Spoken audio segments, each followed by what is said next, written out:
Esto es Gourmetia. Buenas, ¿cómo les va a todos y todas? Espero que muy bien. Les cuento que hoy, a pocos días del 5 de mayo, Día Internacional de la Celiaquía, tenemos el placer de entrevistar a la nutricionista María Pilar Morales para hablar sobre celiaquía y gastronomía. Hola Pilar, ¿cómo estás? Hola Mayra, ¿cómo estás? Bueno, muy buenos días a toda la audiencia. ¿Todo bien y vos? Todo bien, muy lindo. Antes de comenzar, gracias por tenerme en cuenta y por convocarme. No, por favor, gracias a vos por decirnos que sí.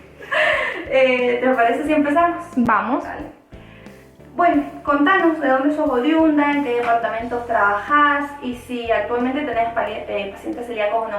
Bueno, May, yo sí trabajo en la zona este, abarco todos los que son los departamentos de San Martín, trabajo en Palmira y trabajo también en Rivadavia, hago consultorio particular y bueno, sí tengo gran afluencia del consultorio de pacientes celíacos, obviamente inclusive no solamente celíacos sino intolerantes al gluten también. Pero bueno, es otra definición. Entonces sí, trabajo recurrentemente con todo lo que es la patología gastrointestinal en lo que es el consultorio. Bien, perfecto. Todos estos pacientes, ¿no?, que mencionabas, sí, son de acá de la zona este, son de diferentes edades. Tengo pacientes de la zona este y también tengo pacientes que abordo a nivel online de todo lo que es el país. Tengo pacientes de Neuquén, de Buenos Aires. Inclusive ahora también tengo pacientes de Estados Unidos, pero en cuanto a lo que es la patología celíaca, tengo pacientes residentes en Mendoza y también en Buenos Aires. Bien, perfecto, o sea que es amplio. Sí, es amplio. Bueno, como para contextualizar y entrar en tema, no estuve buscando algunas definiciones de lo que es la celiaquía. Encontré una del doctor Alberto Cormillot, que es el doctor argentino, ¿no?, que monta los programas, que define la celiaquía como, te la leo, una intolerancia permanente al gluten que está presente en el trigo, la avena, la cebada y el centeno. En primer lugar, te quería preguntar qué es esto del gluten, ¿no?, y cómo se traduce esta intolerancia en estos pacientes.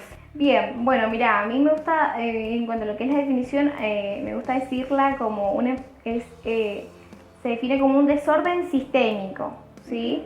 O sea, que tiene una base autoinmune y se produce por la ingesta de gluten. El gluten es una prolamina, o sea, es una proteína que va a ser tóxica, ¿sí?, para algunas personas porque no la van a poder digerir bien. En nuestro país se incluye al trigo, la avena, la cebada, el centeno, pero este gluten está principalmente en el trigo. Bien. Como te decía, en nuestro país lo que ocurre es que, como consecuencia de que se usan los mismos silos para almacenar los distintos cereales, se produce una contaminación cruzada. Entonces también la avena, la cebada y el centeno van a estar contaminados. El modo de presentación de la patología es muy diverso, ¿sí? Si bien no existen grados de celiaquía, es muy importante que la podamos clasificar de acuerdo a su presentación y a su sintomatología. Lo que sí existe son grados de lesión a nivel intestinal, pero no hay grados de celiaquía. Eso me parece muy importante destacarlo. Sí, eso está bueno porque es algo que bastante lo decimos de forma errónea. Exactamente, y es algo a tener en cuenta, ¿bien? Entonces podemos decir que vamos a repetir la definición, que es un desorden sistémico con una base autoinmune que se produce por la ingesta de gluten en las personas genéticamente predispuestas. Y tiene distintos como efectos a nivel de intestino. Exacto, presenta distintos grados de lesión a nivel intestinal y en base también a la lesión va a ser la sintomatología que puede presentar la persona, o inclusive hay personas que tienen la enfermedad celíaca pero son asintomáticos. Es importante el abordaje de un gastroenterólogo junto con un nutricionista para, según el diagnóstico, se individualice el tratamiento nutricional. Perfecto, ¿se entendió? Perfectamente, gracias. Bueno, ya para entrar en el tema de gastronomía, bien. En estos días, ya con Pilar estuvimos hablando un poco anteriormente, me dijo que había estado al tanto ya que en el boletín oficial salió una ley de celiaquía que reglamenta, entre otras cosas, que los bares y los restaurantes tienen la obligación de incorporar de manera segura opciones sin TAC en sus menús. Entonces yo te quería preguntar, según lo que te han contado tus pacientes, ¿no?, cuando han salido fuera a distintos lugares, ya sea a merendar o a cenar, y también en función de lo que vos has visto como profesional, cuando vos también has ido a estos lugares afuera, ¿qué has podido ver? ¿Con qué realidad te has encontrado? Bueno, empecemos por la reglamentación, ¿te parece? Y ahí Dale, abarcamos, sí. después lo vinculamos en la parte gastronómica. En cuanto a lo que es la ley, ya existía una ley, pero este año, hace poquito, se salió una nueva ley. Esto, bueno, ha sido, como te decía, reciente, y define, básicamente esta nueva ley, la cobertura que van a brindar las obras sociales y las prepagas en cuanto a los montos que van a otorgar a los pacientes, ¿sí? Que ha tenido un incremento bastante de relevancia. Y lo otro bueno de la ley es que cada 6 meses ese monto, ¿sí?, se va a ir actualizando, ¿bien? Y está contemplado por la canasta básica de alimentos. Otro punto también que abarca la ley es que los medicamentos van a comenzar a identificarse, ¿bien?, como libre de gluten, aquellos que no tengan gluten, o este medicamento contiene gluten en caso que sí lo tengan, ¿bien? Para que sea una manera fácil y dinámica del consumidor de saber qué es lo que está eligiendo y si ese medicamento puede o no consumirlo. Y por último, y lo más importante, que es lo que nos atribuye esta entrevista, es que también esta ley realiza las adecuaciones, tanto en instituciones como en establecimientos, de ofrecer menús libres de gluten, bien, de manera segura. Esto que va a permitir que todas las personas que tienen esta patología puedan acceder a un menú libre de gluten, ¿sí?, en cualquier restaurante a donde se dirijan, ¿bien? Hoy, en la actualidad, la realidad es que es una población que está bastante excluida en sí de los restaurantes. Hay algunos, por ejemplo, en Calle Arístides, acá en Ciudad, que presentan una carta apta para celíacos, pero la realidad es que no todos los restaurantes tienen esto. ¿Por qué? Porque puede haber contaminación cruzada, entonces tienen que estar realmente habilitados para tener y hacer la producción de alimentos libres de gluten. En cuanto a lo que son las relaciones de montos, ¿sí?, no varía mucho de los alimentos de la carta normal para una persona que no padece la patología, ¿sí? O sea, es en base al costo del alimento, no es que va a ser superior porque sea libre de gluten. Bien. No, en eso no hay un monto significativo. Lo habíamos visto acá en zona este. En zona este, por las dudas, aclaro, hablamos de Rivadavia, San Martín, Junín. Te soy sincera, en zona este yo no he visto restaurantes con menú que diga dentro del menú sin TAC. No he visto ninguna opción. Me ha pasado con pacientes que, bueno, van a algunos lugares como son o concurren con recurrencia, ya los conocen, entonces como que hacen una adaptación. Por ejemplo, tengo pacientes que han salido a merendar y, bueno, optan por opciones saladas, como por ejemplo consumen una infusión, café con leche, y después hacen una proteína como es el huevo. Por ejemplo, piden la opción de huevo revuelto, huevo en omelette, a eso a veces lo acompañan con una fruta o con palta, que sería como, son todos aquellos alimentos que no van a tener gluten. Claro, obviamente. Claro, pero yo no he visto particularmente, y mis pacientes no me han mencionado, sí, hay lugares donde hay casas en zona este donde sí venden alimentos libres de gluten, pero no hay un restaurante que venda opciones. Sí. Reflexionando un poco también antes de venir a hacer la entrevista, estaba pensando que qué complicado muchas veces para estas personas celíacas, sobre todo por el tema del entorno, del contexto social, que se quieren juntar con la familia, que se ha ido a un lugar a comer, y bueno, cuando uno quiere salir, se quiere dar de gusto, como que lo clásico es pasta, pizza, lomo, todo rápido. Sí, rápido. En un cumpleaños, que la torta, que las cosas dulces, nada, es un tema. Sí, la verdad que también en cuanto a los que son los cumpleaños, hoy por hoy los caterings sí los tienen en cuenta. Eso está bueno. Sí, hay caterings que sí, siempre cuando se lleva una lista se va a tener en cuenta. Inclusive a mí me ha pasado de ir a congresos o inclusive yo trabajo para una radio, y ahí también nosotros tuvimos el casting cuando lo tuvimos, y también habían alimentos sin TAC. O sea, como que hoy en día sí se tiene más en cuenta la persona celíaca desde los distintos ámbitos, ¿no? pero bueno, creo que falta mucho todavía en todo lo que es las partes de instituciones, inclusive kioscos escolares, eso es como que todavía falta y ojalá que con esta ley se tenga claro, se pueda avanzar y que bueno, haya una buena promoción de alimentos, tanto de calidad como de cantidad. ¿Sí? O sea que, de acuerdo a lo que estamos hablando, sería un poco complicado ser celíaco y comer de forma segura y placentera a la vez. Mira, en cuanto a lo que es en cuanto a lo que es la seguridad, no tanto, ¿por qué? Porque el establecimiento que vende alimentos sin TAC va a ser un establecimiento que sea seguro. ¿Por qué? Porque ha pasado por ciertas pautas e inspecciones exactamente que hacen que puedan vender el alimento, si no, no lo van a poder vender, ¿bien? Sí es importante que, bueno, que siempre estén alertas y que si van a un lugar donde no hay una carta que diga así, que alimentos sin TAC, bueno, que consulten y bueno, pueden optar por otros alimentos, como por ejemplo, no sé, una proteína con un vegetal, pero bueno, no quedan exentos de que pueda haber una contaminación cruzada. En esos casos sí va a haber una inseguridad y bueno. Ahí también está un poco el tema, no estoy pensando, porque tipo como que si no tienen es como que también se tienen que conformar como otras opciones que capaz que por eso que trae un poco el tema del goce, ¿no? Y del placer. Sí. Pero bueno, yo calculo que ahí con tus pacientes ellos han podido hacer varias recetas sí. para hacerlo en su casa. Exactamente. En caso de mis pacientes, cuando salen a entornos familiares o entornos, llamémosles, seguros porque van a alguna casa de algún amigo o de algún familiar, no hay problema porque generalmente ellos siempre se cocinan o saben cómo combinar los alimentos y demás. La cosa es cuando están expuestos a que van a cenar a algún lugar, ¿sí?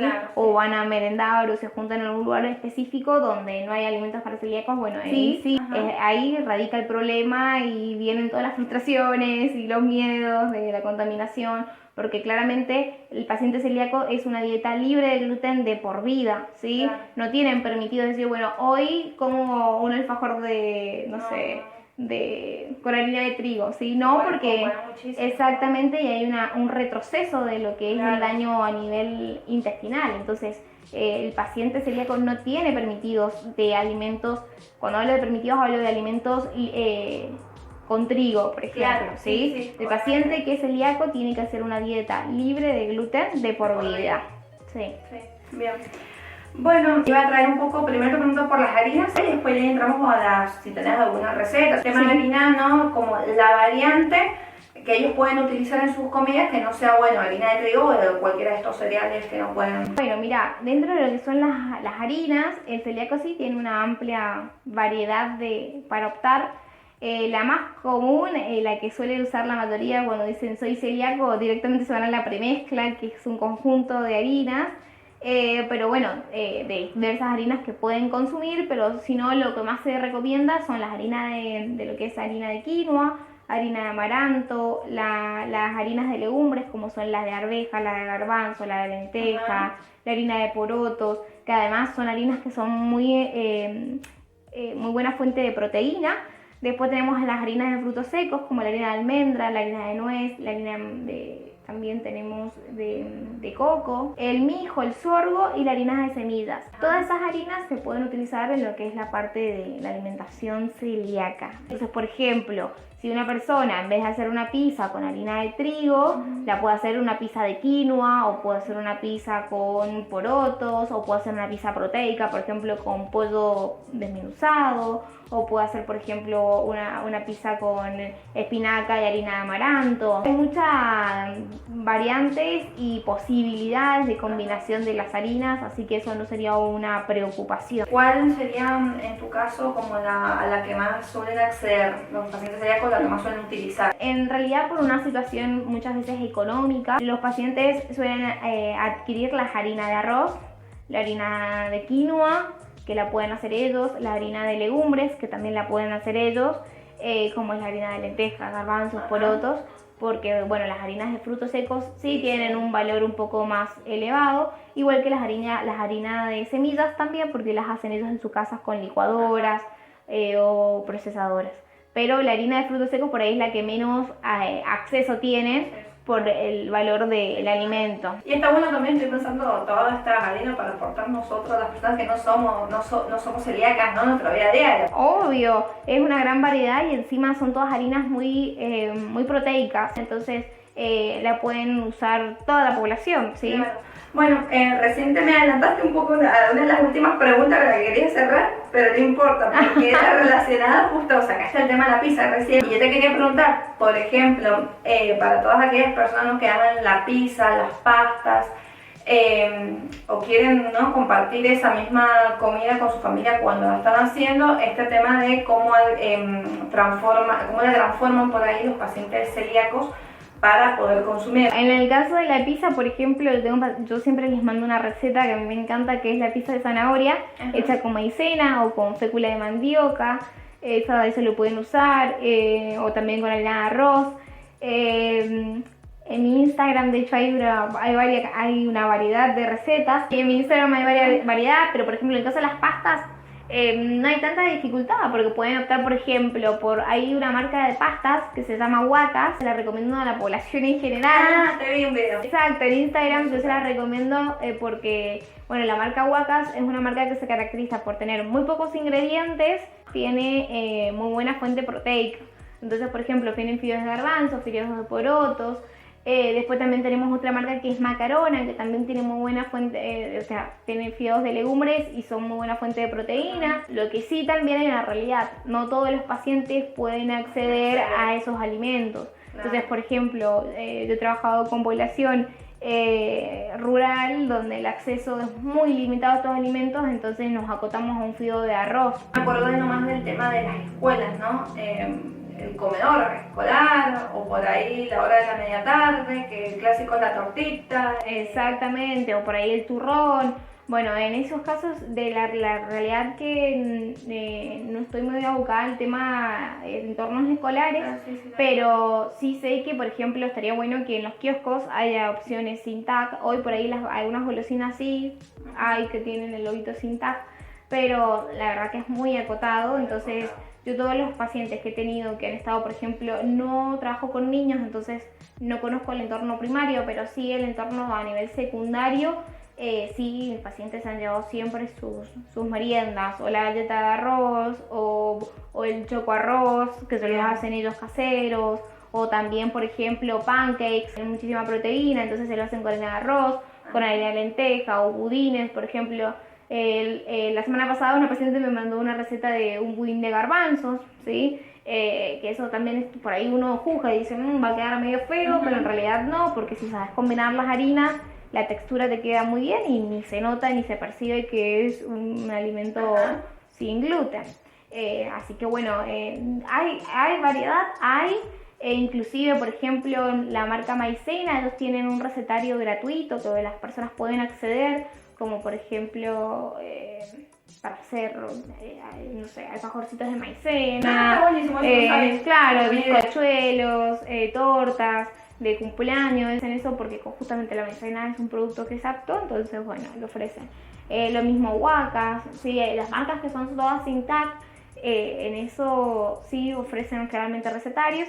Y lo bueno y lo lindo es que hoy en día en todos los súper tenemos una góndola apartada que el paciente rápidamente puede detectar si puede consumir ese alimento o no.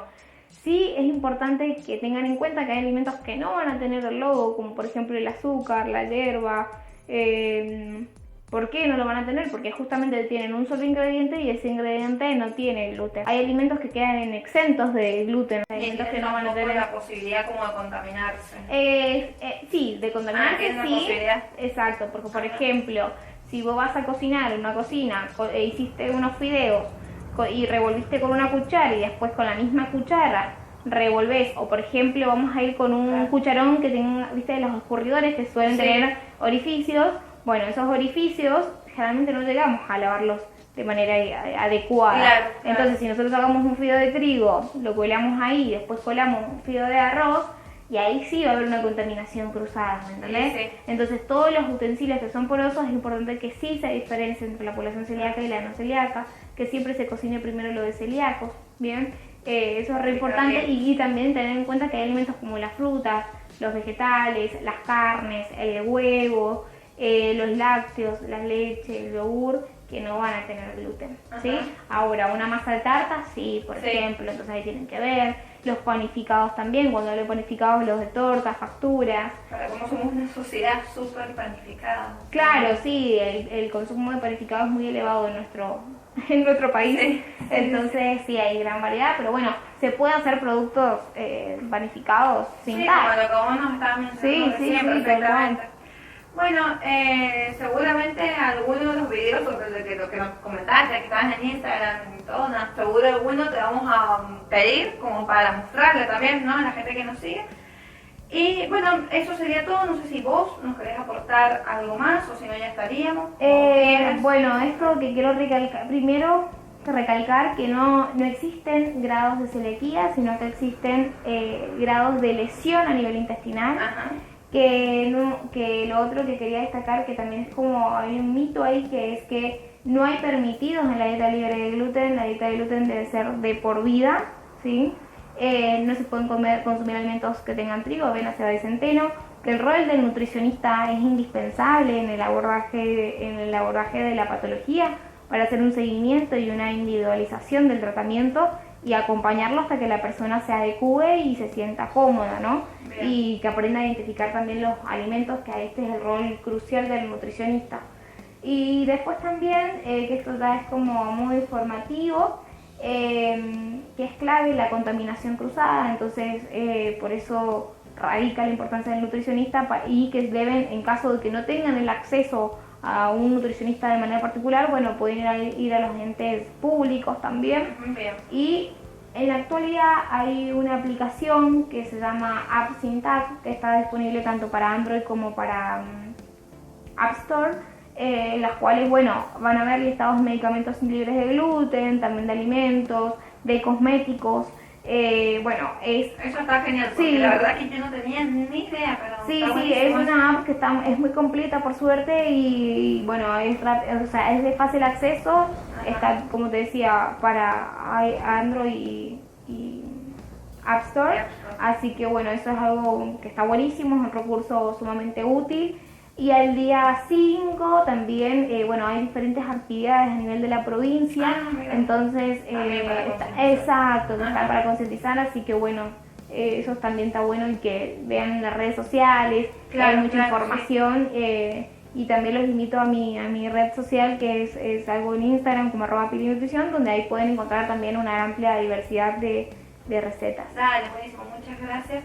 Y sí, ojalá que a raíz de esto que decís, ¿no? De que se viene el 5 de mayo, no sé, un día de concientización, que nada, como estamos hablando de gastronomía, bares, restaurantes, ¿no? Que se puedan incorporar varios alimentos, ¿no? De manera segura, opciones sin TAC, bueno, para estas personas celíacas. Y bueno, y muchas gracias por recibirnos, por la entrevista, buenísimo, todos los aportes que nos pudiste dar. Y bueno, esperamos vernos una próxima. Bueno, May, gracias a todo el equipo que está. May es la persona que me entrevista, pero hay todo un equipo Sí. detrás, así que bueno, gracias a todos por pensar en mí y siempre a disposición, todo lo que necesiten, estoy dispuesta a ayudarlos. Para mí es un placer comunicar, informar y sobre todo vincular el rol y dar a conocer el rol que tenemos los nutricionistas en esta patología, que no es sencillo.